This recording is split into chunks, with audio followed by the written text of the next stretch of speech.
Olá, meu nome é Douglas e a partir de hoje a gente vai conversar sobre instalações elétricas.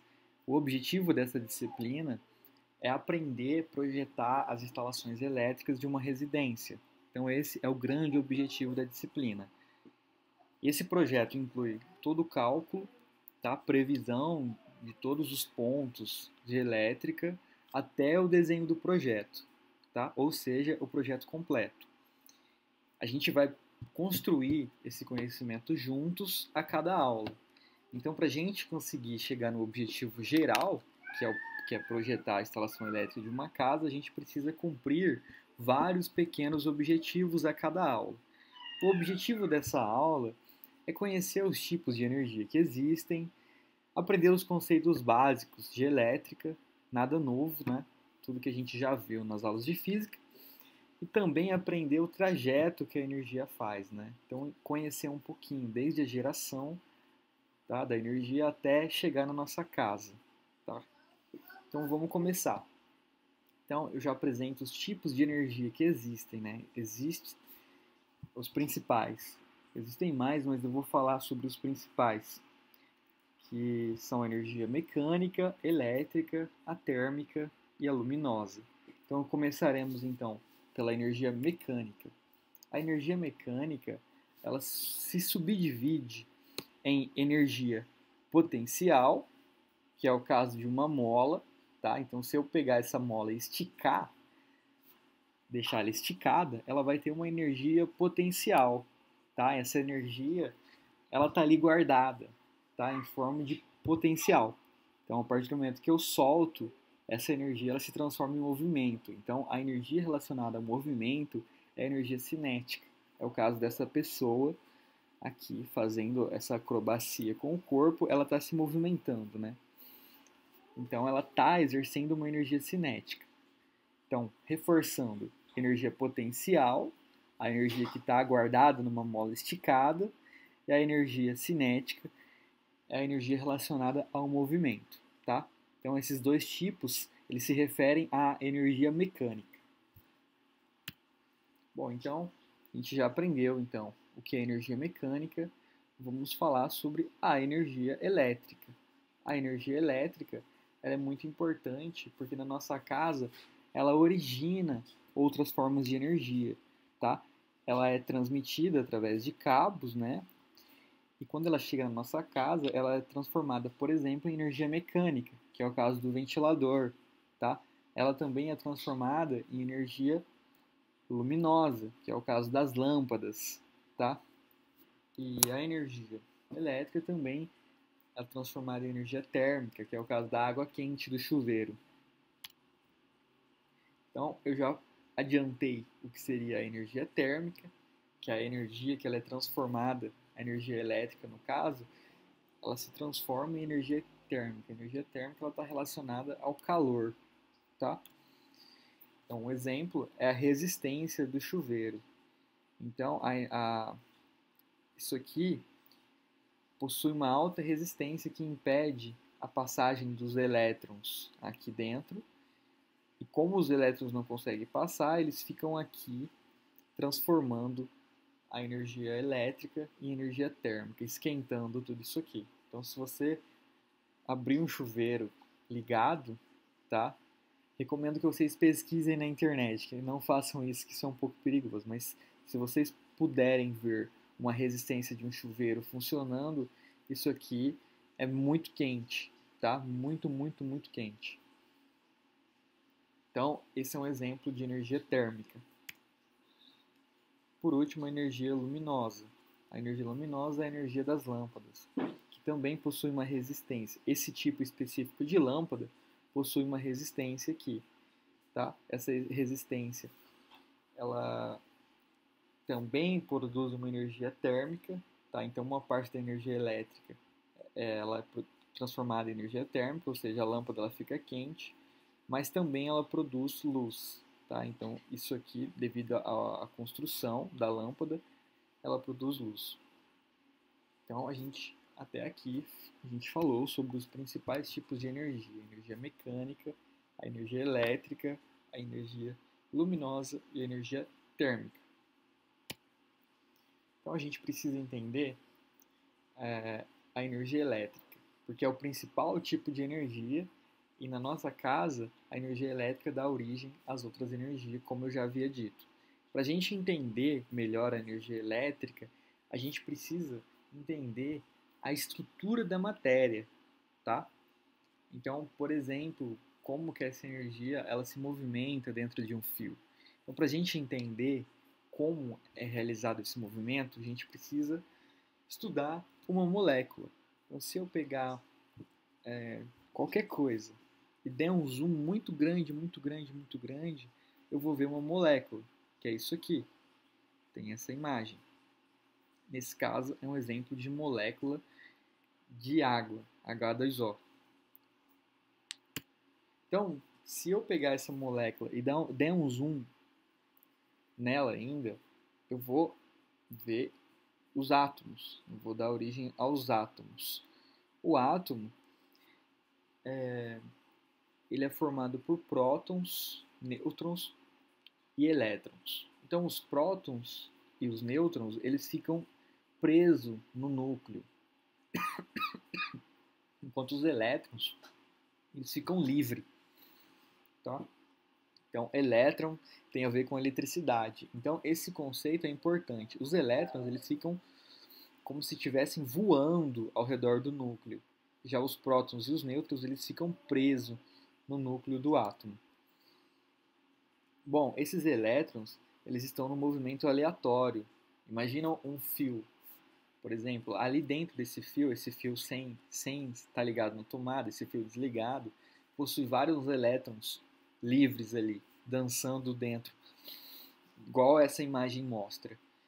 A partir do momento que eu coloco uma tensão nesse fio, ou seja, se eu colocar uma força nesse fio, se eu ligar esse fio na tomada, esses elétrons eles vão ter um movimento ordenado, tá? Então eles vão seguir uma determinada ordem. Então, quando eu tenho os elétrons sob uma tensão elétrica, eu vou ter um movimento ordenado, e esse movimento ordenado recebe o nome de corrente elétrica. Obviamente que a corrente elétrica ela possui mais facilidade de fluir em determinados materiais do que em outros. Por exemplo, a corrente elétrica ela flui muito melhor num cobre, no material de cobre, do que num material de vidro. Ou melhor, num vidro, por exemplo. No vidro a corrente elétrica ela não flui. Essa propriedade de maior ou menor facilidade com que os elétrons se deslocam num determinado material recebe o nome de condutibilidade elétrica. Ou seja, condutibilidade elétrica é a facilidade com que os elétrons se deslocam.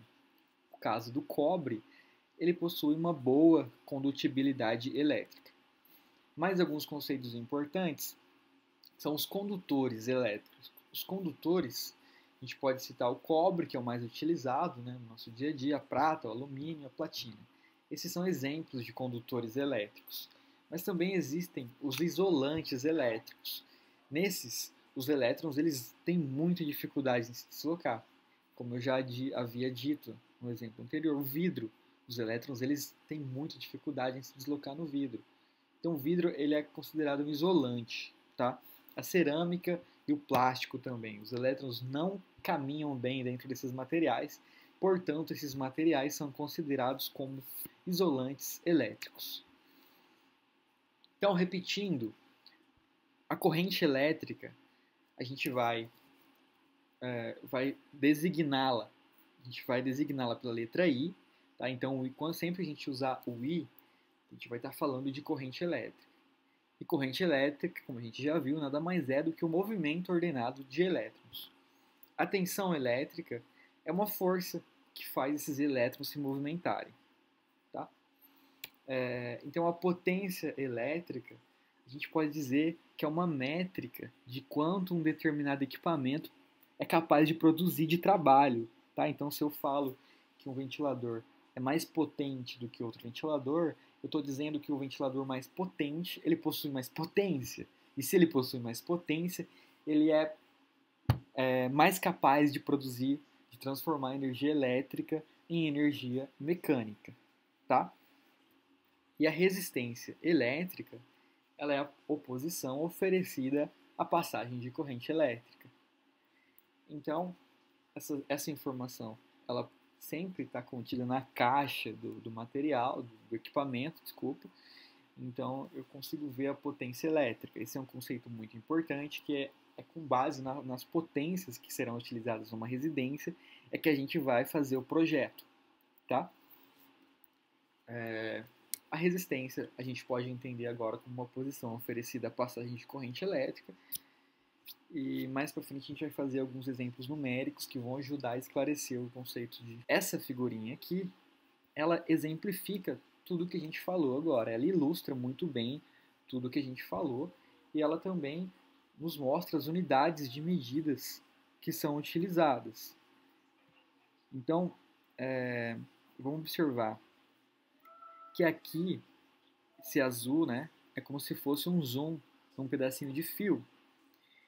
Então, o que passa dentro do fio é a corrente. Então, esse bichinho verde é a corrente, tá? Corrente, a gente já viu que ele é representado, a gente combinou que a gente iria utilizar para corrente a letra I. Então, esse I é a corrente, tá? E a unidade de medida da corrente é o ampere. Então, essa é a unidade de medida da corrente, o ampere, ou A. Tá? A gente sempre vai utilizar a corrente em ampere. Então, a resistência, tá? É esse bichinho vermelho. Então, se esse bichinho aperta a corda, então o fio ele vai ter mais resistência. Se ele solta a corda, o elétron vai passar mais rápido, então o fio vai ter menos resistência. A unidade de medida da resistência é o ohm, tá? Então, o ohm a gente vai representar por esse símbolo aqui. Então, resistência, unidade é ohm. Agora, o que empurra é a tensão. A tensão, unidade de tensão, é o volt, tá? Então, o volt que vai empurrar esse elétron, beleza? Então, o U se refere à tensão. Bom, essa relação tensão é a resistência multiplicada pela corrente, é chamada de lei de Ohm. Então, isso aqui é importante, porque se eu, por exemplo, tiver a resistência e a tensão de um equipamento, eu consigo descobrir qual é a corrente que vai percorrer esse equipamento. Ok? Então, continuando, a gente já consegue, com a lei de Ohm, resolver exercício. Então, vamos aplicar o que a gente aprendeu através da resolução de um exercício. A gente aprendeu, então, que U é igual a R vezes I. Tá? URI, para decorar. Tensão é igual a resistência vezes corrente. URI. Então, vamos ler o enunciado. Opa! Então, vamos ler o enunciado. Então, um resistor de 100 ohms, então o R é igual a 100 ohms, é percorrido por uma corrente elétrica de 0,02 ampere. Então, a corrente elétrica é igual a 0,02 ampere. A tensão entre os terminais do resistor em volt é igual a... Então, a gente vai ter aqui, isso aqui é uma resistência, tá? Então, é um fio, que eu tenho um fio.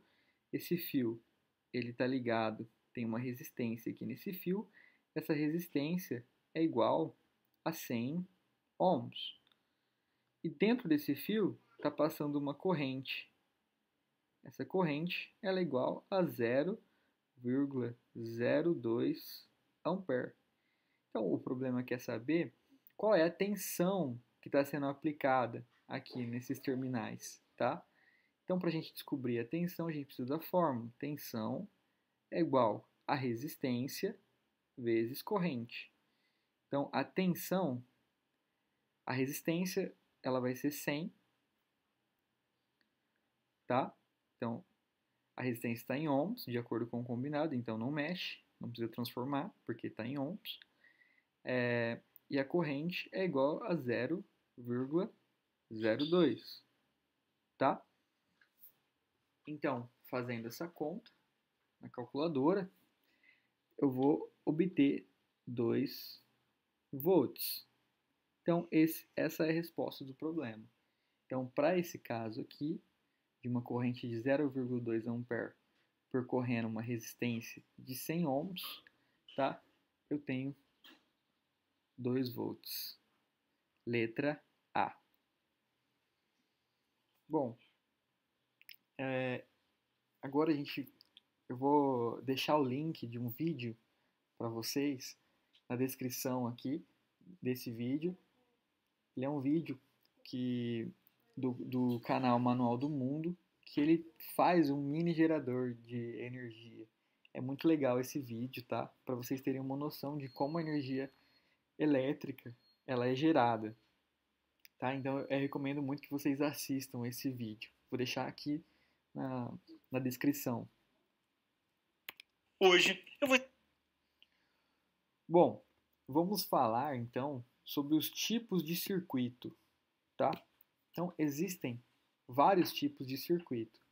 O primeiro dele é o circuito em série, ou seja, as resistências no circuito em série elas estão alinhadas, tá? Elas estão em fileira, elas formam uma fila. Então, quando a resistência forma fila, a gente está se referindo ao circuito série, ok?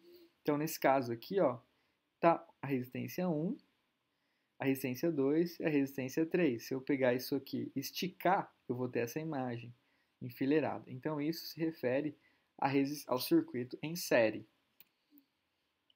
Bom, como que eu calculo, então, um circuito em série? Como que eu descubro a tensão ou a corrente que está percorrendo um circuito em série? Tá? O que eu faço? Eu tenho que descobrir uma única resistência equivalente a todas as outras resistências. Como que eu descubro essa resistência equivalente? Eu simplesmente somo, tá, os valores individuais de cada resistência e faço o cálculo como se fosse uma única resistência, equivalente a todas as outras juntas. Então, como que eu calculo, como que eu aplico a, a lei de Ohm, né, para o caso de circuito em série? Eu simplesmente somo as resistências.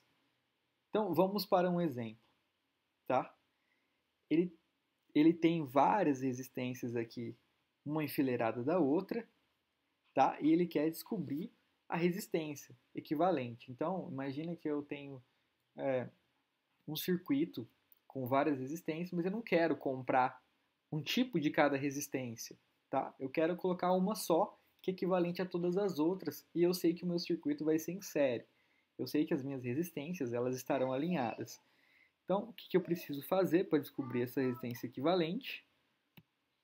Então, a resistência equivalente é a soma de todas as outras. Então, a resistência equivalente, vou chamar de REQ, ela vai ser igual a 15 mais 40 mais 20 mais 30. Então, a resistência equivalente para esse caso vai ser 50 mais 40, 90, mais 15, 105 ohms. Então, eu posso dizer que se eu colocar uma única resistência de 105 ohms, eu vou ter uma situação equivalente a todas essas resistências enfileiradas, a todas essas resistências em série. Bom, mas a resistência em série, então o circuito em série, melhor dizendo, não é o único tipo de circuito possível. Então é possível a gente ter também o circuito paralelo, tá? Então o circuito paralelo, ele apresenta esse formato que vocês estão vendo aí na tela. Então esse formato aqui, ele é um típico exemplo de um circuito paralelo. Então se eu esticar, se eu pegar a ponta A, esticar e a ponta B, esses resistores, eles não se alinharão, eles nunca vão ficar alinhados, porque eles estão em paralelo, tá?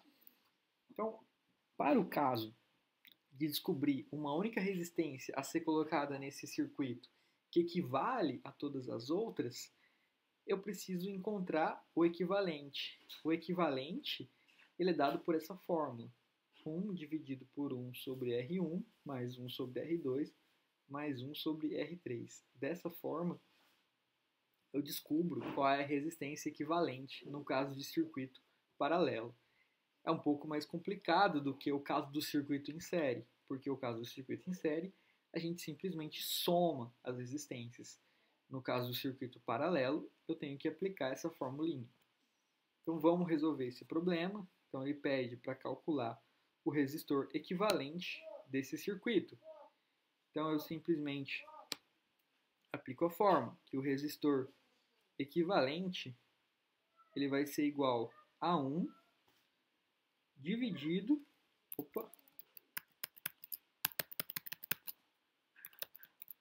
deixa assim, 1 dividido por 1 sobre R1, que é 20,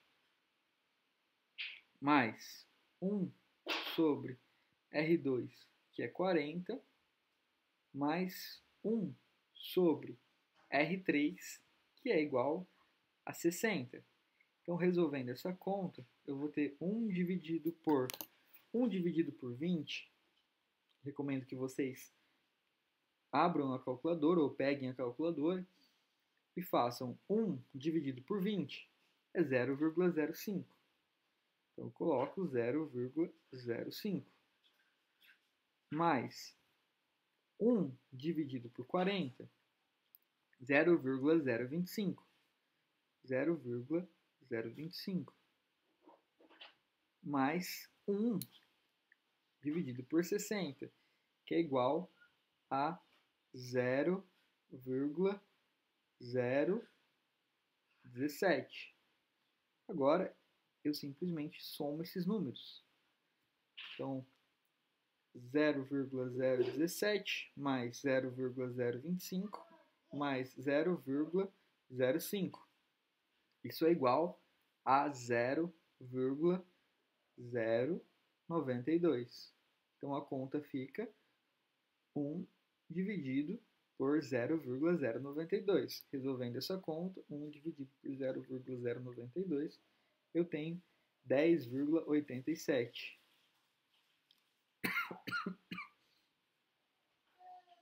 Então, se eu pegar uma resistência de 10,87 e ligar dessa forma aqui em paralelo, essa resistência vai ser equivalente a todas essas outras.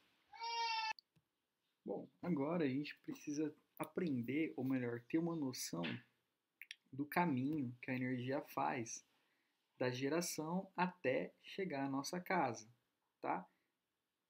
Então, a gente vai aprender sobre a barragem, né? O que é a barragem, os condutos forçados, casa de força e as subestações.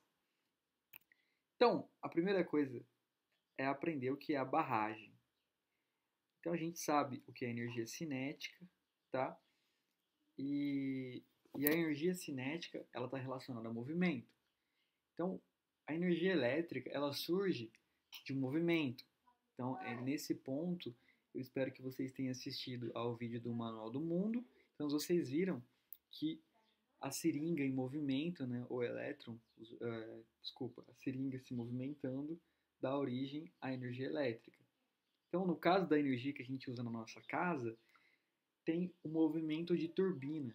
Então, as turbinas girando dá origem à energia elétrica. Só que para fazer essas turbinas girarem, é necessário uma barragem, ou seja, eu prendo bastante água aqui, de uma forma que essa água adquira energia potencial, para depois essa energia potencial se transformar em energia cinética, girando as turbinas. Então, a barragem, a gente pode observar aqui a fronteira entre Mato Grosso do Sul e São Paulo. Então, existe uma usina hidrelétrica. Então, eles represam, eles constroem uma barragem e todo o rio fica largo acima da barragem. Então, essa água toda represada, essa grande energia potencial, passa através de condutos forçados, tá? E depois faz a turbina girar. Então vocês podem ver no Google Maps que toda usina hidrelétrica possui essa barragem, tá? Então a água ela é represada aqui para que ela possa descer com força pelos condutos forçados, passando, ou melhor, fazendo as turbinas girarem. O que é condutos forçados? Condutos forçados são as tubulações, né? Então a água represada aqui passa por dentro dessas tubulações, tá? Com muita força e faz a turbina girar muito rápido. Tá? Então a água vem, passa por aqui, tá? E lá de baixo a turbina gira, dando origem à energia elétrica. Então aqui a gente tem os exemplos dos condutos forçados. Então, a partir dos condutos, ou melhor, depois dos condutos, a, a, a água ela vai para a casa de força, né? A casa de força é onde estão localizadas as turbinas. E cada turbina ela está acoplada a um gerador, né? O gerador, na verdade, que vai produzir a energia elétrica. Bom, entretanto, a energia que ela é gerada, ela possui uma corrente muito elevada, tá? E uma corrente muito elevada, a gente precisaria de fios muito grossos. Corrente elevada significa uma baixa tensão, tá? Então, quando a tensão ela é baixa e a corrente é muito alta, eu preciso de fios grossos. Então, depois que a energia ela é gerada, ela vai para uma subestação elevadora, tá? Então, a estação elevadora ela vai fazer com que a tensão suba, que a tensão fique bem alta e a corrente diminua. Assim eu consigo transportar essa energia com uma alta tensão e uma corrente baixa, permitindo com que eu faça esse transporte de energia com bitolas menores e assim diminuindo os custos desse transporte. Então, quando a energia sai da usina hidrelétrica até chegar na cidade, então esse transporte ele é feito em uma alta tensão. Só que quando chega na cidade, essa energia ela passa por uma subestação abaixadora. Então a subestação abaixadora possui vários transformadores, né? Esses transformadores eles vão diminuir a tensão novamente, tá? Então a estação elevadora eleva a tensão, quando chega na estação abaixadora, essa estação abaixadora diminui a tensão e aumenta a corrente, consequentemente. Bom, depois da estação abaixadora, tem a estação de distribuição, e essa estação de distribuição, ela segue para a residência, mas antes ainda de chegar nas residências, ela passa pelos transformadores dos postes, e esses transformadores que vão reduzir mais um pouco a tensão para 120 ou 200, 127 ou 220 volts, que é o que a gente utiliza na nossa casa. Então, espero que vocês tenham aprendido, tá? Qualquer dúvida, basta me mandar um comentário. E é isso. Até o próximo vídeo.